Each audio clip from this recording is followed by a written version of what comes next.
Por muito tempo eu me furtei de abordar esse assunto. Sempre disse a mim mesmo que não gosto de polêmicas e sempre disse para os outros que eu não gosto de polêmicas, porque eu acho que numa polêmica o autor muitas vezes está se valendo de um debate sensível puramente para ganhar visibilidade. E esse não é um tipo de visibilidade que eu quero, que eu almeje. A gente conhece aqueles que surfam nas polêmicas para se manter, vamos dizer, no centro do palco, para serem vistas e ouvidas. Eu sempre tive uma certa aversão a isso. Eu sempre fui dos alunos que se sentava no fundo, que gostava de ficar na ponta do banco para poder me retirar na hora que eu quisesse, de uma peça, de um filme, qualquer coisa. E mesmo num avião, sou dos que na maioria das vezes prefere o corredor, só para não ter de pedir licença para esticar as pernas. O problema da polêmica é que as pessoas supõem que você esteja disposto a conversar com qualquer um, a trocar com qualquer energia, e você meio que vira alvo daquela agressividade que se vale do mal-entendido. A gasolina da polêmica é o mal-entendido. Por isso ela se dá tão bem nas redes sociais, porque a rede não é um lugar, é uma rede, é um entroncamento de vias, é um saguão de aeroporto onde ninguém fala a sua língua. É a biblioteca dos textos fora de contexto. Mas acho que estamos vivendo um tempo perigoso e a gente está vivendo um tempo interessante. E esse aspecto que eu quero discutir tem a ver com a liberdade de pensar, de escrever, de dialogar. E, a meu ver, há um risco nas formas de pensar. Acho que a gente está alimentando o medo de dizer, o medo de criar, e estamos supondo uma certa dogmatização da fala. O que está em jogo aqui é o direito de errar, é o direito de brincar e de se apropriar da palavra. O que está em jogo aqui é a legitimidade da biodiversidade da linguagem. É a preservação da ironia, da ambiguidade, do movimento pulsante da língua. É a preservação da literatura e da poesia. Olá, meu nome é Tiago Novaes e você está no Prelo. Fabuladores, confabuladores, digníssimos beletristas, sejam muito bem-vindas, muito bem-vindos ao Prelo, o seu podcast de política e educação. Não. Seu podcast de poesia e sublimação. Não. Seu podcast de budismo e meditação. Não. Seu podcast de escrita e publicação. Eu estou falando com vocês, nesse momento eu estou na véspera de uma viagem aérea, vou pegar um voo daqui do Porto para São Paulo, né? Eu passei um mês aqui no Porto, estudando, pesquisando, escrevendo e me preparando para esse que vai ser mais um lançamento de um livro meu. Você já deve ter ouvido falar, Baleias no Deserto, que vai ser lançado em junho e agora já está em pré-venda. O link está na descrição desse episódio, não deixa de garantir o seu exemplar. Então o link já tá o livro já está em pré-venda e o lançamento vai ser a princípio em 2 lugares, na feira da 451 no Pacaembu e alguns dias depois na Casa das Rosas em São Paulo, num evento muito bonito que a gente está organizando. E entre esses 2 lançamentos eu pretendo lançar também em Brasília, numa data ainda a definir, num lugar ainda a definir. Então fiquem ligados, você deve me acompanhar por e-mail, senão não deixa de se inscrever no canal Escrita Criativa para não perder nenhuma das novidades, nenhuma das notícias. A gente manda muita coisa por lá, não só notícias do meu livro, mas dicas de escrita, entrevistas, bate-papos, tudo que tem a ver com esse universo que é tão vivo, tão pulsante. E eu acho que assim, a gente estava falando de polêmica, né? Polêmica, eu acho que tem momentos que a gente precisa evitar, ouvir, escutar, ponderar, pensar, né? Considerar todas as partes. Eu acho que nada prescinde dessa etapa, sabe? Eu acho que a coisa mais equivocada que a gente pode fazer é se lançar e opinar impensadamente, sem entender, sem ativar esse mecanismo que é o da empatia, de entender por que as pessoas estão falando, a partir de onde elas estão falando, né? E se colocar no lugar delas, né? Porque se a gente não se coloca no lugar do outro, a gente não consegue escutar o outro de fato, né? Mas me parece que em algum momento o momento de se posicionar se torna meio que inadiável. A gente precisa falar alguma coisa, a gente precisa dizer alguma coisa, A gente não precisa dizer tudo sobre tudo, porque muitas vezes a gente não entende de determinadas coisas. Se você me pergunta sobre física quântica, eu não vou poder te ajudar. Se você me pergunta sobre o sufismo, eu não vou poder te ajudar, né? É bom você procurar um especialista nisso, mas eu acho que todos nós estamos numa ágora pública, num espaço de debate, discussão, e a gente é convidado muitas vezes a se posicionar. E do que eu estou falando? Eu estou falando da linguagem. Eu acho que a gente hoje vive num campo minado linguageiro. Isso tem tudo a ver com os escritores, né? Isso tem tudo a ver com a escrita, né?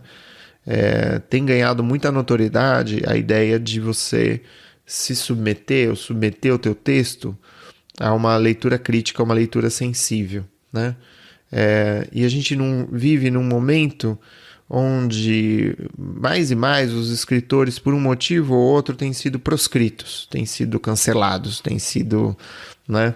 E eu não estou falando do discurso do ódio, né? O discurso do ódio, ele merece ser criminalizado. Eu não estou falando do ato criminoso, da difamação, eu não estou falando do genocídio, sabe? Eu não estou falando de nada disso, né?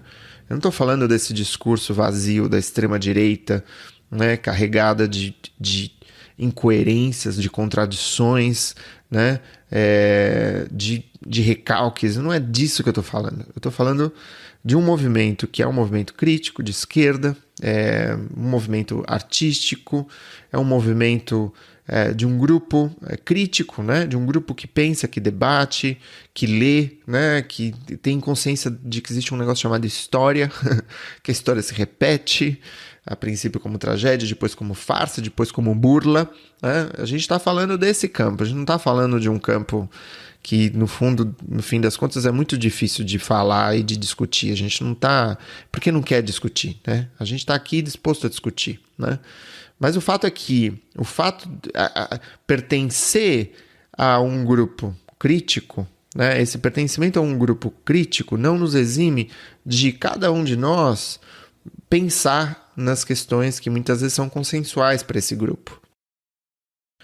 Alguns fatos recentes. O escritor Marcel Aquino teve seu livro Eu Receberia as Piores Notícias dos Seus Lindos Lábios proibido de participar da leitura obrigatória de um vestibular universitário.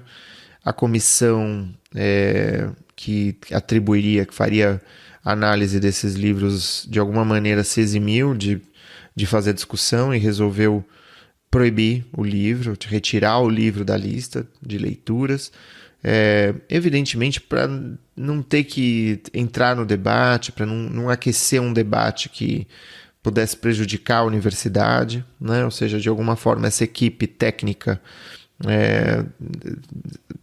abdicou da sua habilidade técnica de julgar, porque achou que não seria compreendida publicamente, né? E resolveu se retirar. Muitas vezes o apoio, financiamento entra nesse jogo, e aí chega algum diretor, alguém com uma voz muito poderosa ali dentro e diz: olha, meus amigos, a gente tem um patrocínio aqui, não vamos ameaçar colocar em risco a nossa instituição e tal, e aí, né, um autor, né, porque são os autores não tem não tem muito poder nesse jogo, simplesmente falaram: olha, vamos tirar esse livro, que é um livro que já virou filme, que é um livro que já foi premiado, que é um baita livro, né? Assim, a questão não é colocar: eu gosto do autor, eu gosto da literatura dele, eu não gosto. Não é essa a questão, né? Eu acho que a questão isso entra num contexto onde vários autores, por um motivo ou outro, ou são parcialmente ou são totalmente cancelados, não é? Então, a escritora Chimamanda recentemente foi acusada de transfobia. Excertos inteiros de certos livros na Inglaterra são retirados ou são transformados, muitas vezes de autores falecidos, ou seja, a obra de alguma forma é subvertida para não ferir a sensibilidade contemporânea, para não gerar polêmicas. Então as editoras, porque não querem bancar, vamos dizer, um debate, né, e não tão afim de arcar com esses, muitas vezes, custos desse debate, elas simplesmente se retiram e se entregam nessa discussão, né? O que a gente está vendo é que a leitura poética, a leitura crítica literária, né, o juízo crítico está sendo substituído por uma leitura jurídica, né? O que é a leitura jurídica? A leitura jurídica é: eu vou empreender sobre esse texto a pior interpretação possível, né? Ou seja, eu vou presumir que esse texto seja pejorativo em relação a tudo aquilo que ele diz, né?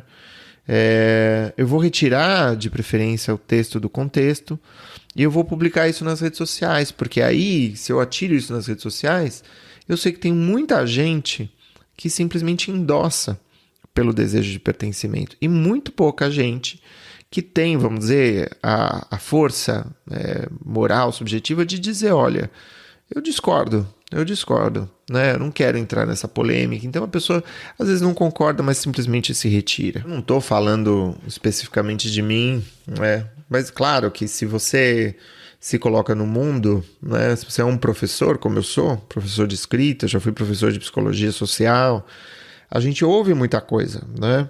Então, por exemplo, eu já uma vez publiquei uma foto de uma escultura do Rodin e eu vi que essa escultura era uma escultura pedófila, que, né, era um elogio à pedofilia. E, enfim, a escultura feria uma pessoa, né? E não tinha, não. Se você olha a escultura, enfim, é isso, né? A coisa se abre tantas interpretações possíveis, mas a escultura definitivamente não me parecia, e mesmo olhando, eu pensei: não, isso não faz o menor sentido para mim, não é? E eu não vou, vamos dizer, censurar uma escultura do Rodin. Acho que o Rodin tem as questões dele, da época dele, tem os vícios que a gente sabe, que reconhece, mas que o nosso espírito crítico pode contextualizar, né? O século XIX é cheio de brutalidades. Eu não vou apagar o século XIX porque ele é cheio de brutalidades. Eu vou considerar essas brutalidades, eu vou identificá-las, reconhecê-las, não é? Mas eu tampouco só vou falar delas, não é? Eu vou partir adiante, eu vou, né, entender a complexidade dessa situação. E aí tem ali uma escultura do Rodin, né, que foi considerada um crime, né? Então, sei lá, teve uma vez que eu falei do lado escuro da minha playlist. Qual é o lado escuro da sua playlist? O que eu estava falando? De ausência de luz, né? O que está na sombra? O que está longe da vista? O que é difícil de enxergar, né? Quando você entra num quarto escuro, você corre o risco de topar com seu mindinho na quina de um armário ou num pé de uma cama, porque você não está vendo, você não está enxergando. E aí, claro que a leitura jurídica, ou seja, a pior interpretação possível, é aquela que vai fazer uma confusão entre luz e pigmentação. E vai falar: Tiago, mas isso é um discurso racista, né? E eu digo: mas como pode ser racista se eu estava falando de luz? A gente está falando de luz, né? E a linguagem, ela se presta a isso. A linguagem, ela é carregada de ambiguidade. Ambiguidade é isso. Um termo, ele é polissêmico. E a gente tem que bancar essa polissemia, né? Não existe linguagem inequívoca. Se você se presta a uma linguagem inequívoca, você torna o seu texto cada vez mais próximo de um discurso jurídico. E esse discurso jurídico tampouco é inequívoco, porque se fosse inequívoco, a gente não estaria enfrentando esse debate infinito sobre, inclusive, o lugar do mundo jurídico por aí. A coisa chegou a tal ponto de eu estava tendo uma conversa com um amigo bem próximo, e eu falei que determinado argumento era um argumento fraco, que não se sustentava. E ele falou: olha, você usar o termo fraco para esse argumento me ofende, porque eu me sinto fraco, não sei, eu tenho braço fino, eu sou uma pessoa que não faço hipertrofia na academia. E eu disse para essa pessoa: cara, desculpa, se você toma como pessoal aquilo que é diverso, múltiplo, sabe, que não tem a ver com você diretamente, eu acho que é uma questão que você precisa trabalhar, né? Que é uma questão de, sei lá, de terapia, que você está tomando aquilo como próprio, ou seja, você está tomando tudo como próprio, né? Mais uma vez, você está tendo a pior interpretação possível. A interpretação paranoica, a interpretação assustada, a interpretação medrosa, né? Mais uma vez, eu preciso dizer, fazer uma parte que eu não estou falando de manifestações inequivocamente criminosas, não é? Se uma torcida num estádio começa a chamar um jogador de macaco, isso é crime, isso precisa ser punido. E não é disso o que eu tô falando. Eu tô falando de ironia, eu tô falando de jogo de linguagem, eu tô falando da liberdade do criador dentro do campo literário, de inventar, de criar, de jogar com as vozes, com os discursos, de montar cenários possíveis. Eu não tô falando de uma torcida organizada que deliberadamente ataca um jogador. Eu acho que a nossa linguagem ela tem se tornado muito mais consciente, né? Houve uma transição que eu acho que é uma das mais evidentes, recentes, que é a gente não usa mais o termo escravo, a gente usa o termo escravizado, porque a gente está falando de uma condição na qual uma população imensa, enorme, né, a qual ela foi submetida, né? Ou seja, ela não é... Ela é vítima dessa situação, né? Por isso o termo escravizado, e eu acho que faz todo sentido, eu acho que isso muda e cria uma consciência, um enfoque para determinada discussão, né? Da mesma forma, um debate sobre humor é interessante, né? Aquele humor que é dirigido para aquela faixa da população que é mais vitimada, que é mais silenciada, que é mais humilhada, se você ainda por cima usa do seu humor, da sua inteligência para ridicularizar essa pessoa, você está fazendo um humor ruim, você está fazendo um humor, com perdão da palavra, fraco. Fraco e muitas vezes pernicioso, cruel, né? Agora, se você se vale do humor para passar a perna nos poderosos, naquelas pessoas que estão ali armadas de dinheiro, de advogados, de todo o poder possível, você está fazendo um humor forte, porque é muito mais difícil fazer esse humor, né? Porque você está, de fato, criticando o sujeito que está, vamos dizer, mais invulnerável a críticas, que é o sujeito poderoso, né? Que é o sujeito que está por cima, né? É por isso que eu aqui em Portugal posso tirar um sarro dos portugueses, mas eles não podem tirar um sarro de mim, né? Assim, por quê? Porque se você tira o sarro do migrante, né? Eu acho que tem muita conversa aqui. Eu acho que, por exemplo, eu tô numa situação e eu recomendo que todos passemos por uma situação como essa, né? Um brasileiro que vai para a Europa a turismo, ele só vê as coisas boas, né? Ele vê o uso do espaço público, né? Coisas que ele vai criticar na terra dele, mas que ele inveja na terra dos outros e fala, ai, que legal, que civilizado, não é? Você vê, vamos dizer, você frequenta mais os espaços da cultura. Muitas vezes você tem um museu na tua cidade lá, você passa 5 anos sem ir no museu, mas no entanto você viaja para a Europa e vai no museu e fala, ai, que bacana, museu, né? Agora, quando você vai como um migrante, por exemplo, né? Não é um expat, não é um nômade digital. Você está indo como um migrante, você está indo morar naquele lugar, você está indo trabalhar lá, muitas vezes ajudar a tua família que está no teu país de origem, para enviar um dinheiro, para fazer a partir da diferença cambial, alguma riqueza e acumular. Ou seja, você está numa situação super vulnerável, muitas vezes trabalhando em empregos subalternos, né?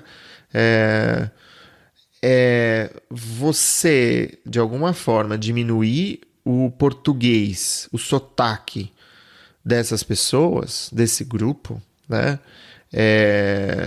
Eu acho que é de uma covardia sem tamanho, não é? E é muito curioso, porque justamente, e muitas vezes isso acontece, né?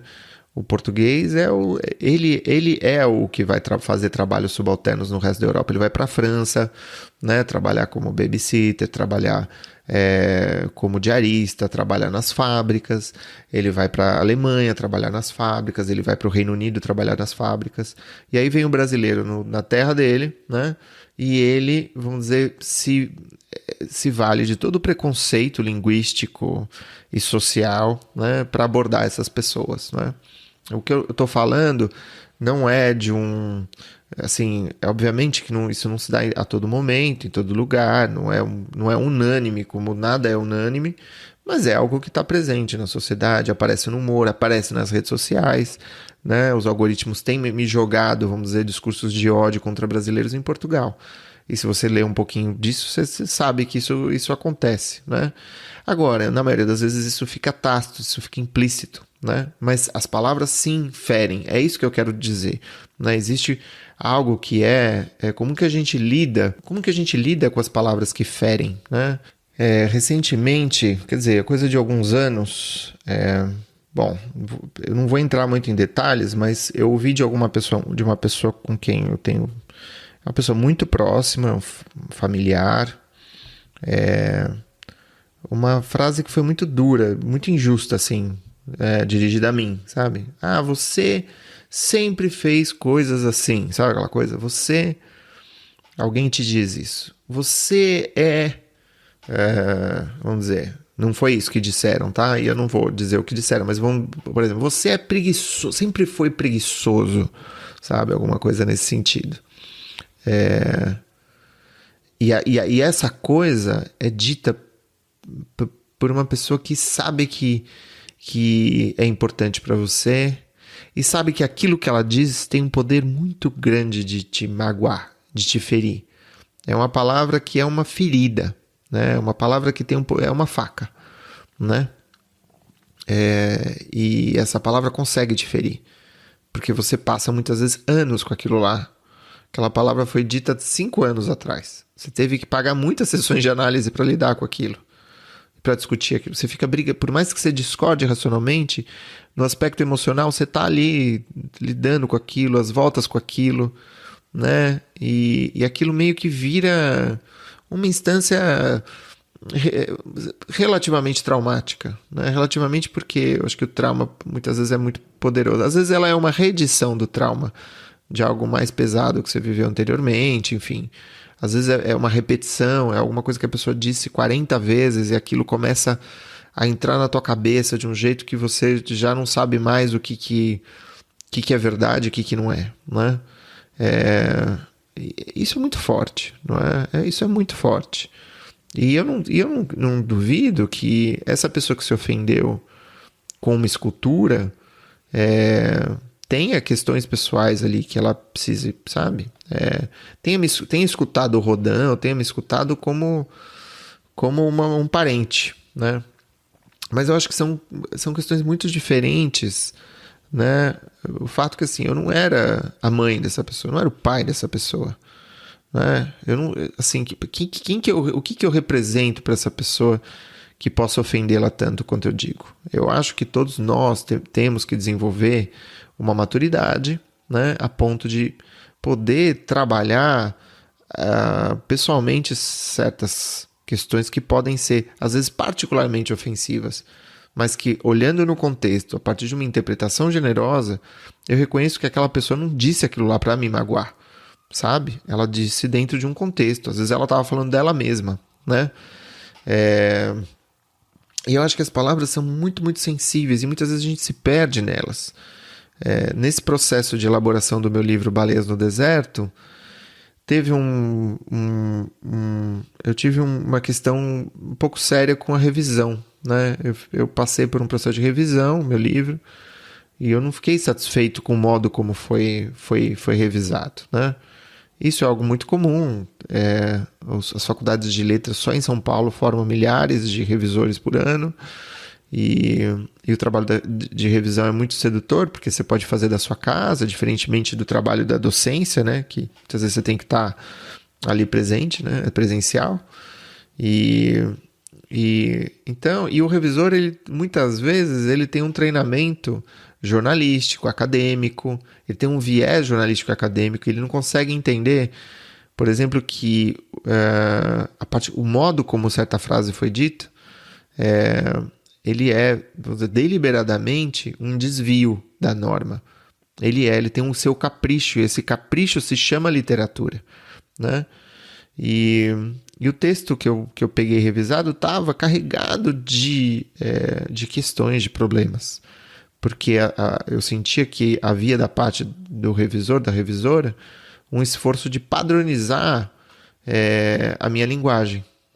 Talvez esse revisor, essa revisora estejam fazendo um trabalho perfeito dentro de um contexto de vários textos mal escritos, não literários, de repente de ordem acadêmica, né? Uma padronização é bem-vinda, mas em qualquer outro caso se trata de uma violência.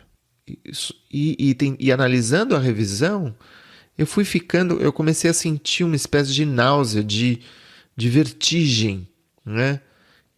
Eu comecei a sentir que a minha palavra estava sendo diluída ali dentro, né? Que o meu jeito de falar, que o meu jeito de dizer, que a minha maneira de abordar a questão estava sendo reescrita e que esse livro estava perdendo a alma. E me deu muita aflição isso, me deu muito medo. Isso foi um processo que me tomou muito mais tempo, muito mais esforço do que, em geral, costuma tomar. Depois isso teve um desenlace positivo, foi tudo bem e se deu, vamos dizer, um trabalho muito generoso também, né? Aí eu fiquei muito feliz com o resultado final e eu tive essa chance de voltar para o texto e analisar e ponderar, porque a revisão é isso, tem que ser um diálogo, né? A pessoa que revisa o teu texto tem que gostar do seu texto, porque senão a premissa já está errada, né? Já é complicado. Se você revisa algo que você não gosta, está fazendo um trabalho que você não gosta, as frases te provocam antipatia e muitas vezes é isso. Então, ou seja, eu acho que do nosso lado a gente precisa de amigos, né? E esses amigos têm que ter um alinhamento discursivo com você de alguma maneira, não é? E isso é muito, muito importante. Mas eu reconheço também que isso é muito sensível para mim, que sou um escritor, né? Muitas vezes isso não é sensível para o outro, não é? Por exemplo, vou dar um outro exemplo que tem a ver com Portugal e Brasil. A partir do momento que eu pisei aqui no Brasil, em Portugal, eu decidi que eu não ia fazer um esforço para falar o português de Portugal. Eu não ia transformar o meu gerúndio, né? Eu não ia abdicar do meu gerúndio, eu não ia abdicar das minhas ênfases, não é? Eu não ia, vamos dizer, eu acho que é algo que se dá por convívio natural, um aprendizado, isso é uma coisa. Outra coisa é você sacrificar aquela tua singularidade, a singularidade está na sua língua, está na sua forma de dizer e de se expressar, né? Para tentar, vamos dizer, ser bem visto ou não ser mal visto. Isso é muito cruel. E isso é muito cruel e acontece a todo momento, né? Numa escola portuguesa, por exemplo, que você tem uma criança brasileira que não tem essa estrutura individual, pessoal, para entender essa questão, né? E muitas vezes ela está muito mais porosa e ela vai pegando aquela coisa de uma forma muito, muito, muito intensa e logo ela está falando, ela está corrigindo os pais, né? De erros que não existem, né? Isso acontece, isso é muito forte, isso é um conflito, né? Mas essa é uma escolha que eu fiz, né? Porque, de fato, a nossa pátria é a nossa língua. Chico Buarque recebeu o prêmio Camões recentemente, e o Chico Buarque é esse autor que foi recusado pela extrema-direita, obviamente, porque a extrema-direita ela é acultural, ela é contra as artes, né? Ela quer, na verdade, ela quer o dogmatismo, né? E a catequese, e ela não quer as artes, né? Porque a arte é crítica, é problematização, é corpo, é sexo, é sensualidade, né? É diversidade de gênero, é biodiversidade, né? E, ok, tudo bem, isso a gente entende, né? Agora, o Chico Buarque também teve seu momento que as pessoas leram muito mal as suas canções, interpretaram pelo pior lado, né? Ou seja, elas exercitaram a sua abordagem unidirecional ou sem ambiguidade ou totalitária, né? E foi uma alegria ver o Chico ganhando o prêmio aqui em Portugal, 4 anos depois dele de fato estar ganhando o prêmio, de ser nomeado para o prêmio, né? E é o prêmio Camões, ou seja, é um prêmio que legitima a música dele, que consagra algo que já está consagrado, e ver a naturalidade com que ele recebe o prêmio, uma naturalidade mesmo, sei lá, muito genuína, né? E eu acho que o Chico... Por que eu estou mencionando o Chico? Porque eu acho que ele é de uma geração que exercia com muita potência esse direito de dizer, esse direito de compor, né? Esse esforço de abordar. Então, nas músicas dele, muitas vezes as músicas são protagonizadas por figuras femininas, às vezes por figuras masculinas, às vezes pelo proletário, às vezes pelo bacanão, né? Vamos dizer, pelo boyzinho, não é? Ou seja, ele de alguma forma consegue personificar muitas vozes ali, né? E eu acho que a gente precisa da coragem. Eu acho que coragem é, vamos dizer, a base. Maya Angelou disse isso, não fui eu. Coragem é a base de todas as outras virtudes. E eu acho que a gente precisa da coragem para poder expressar a nossa palavra.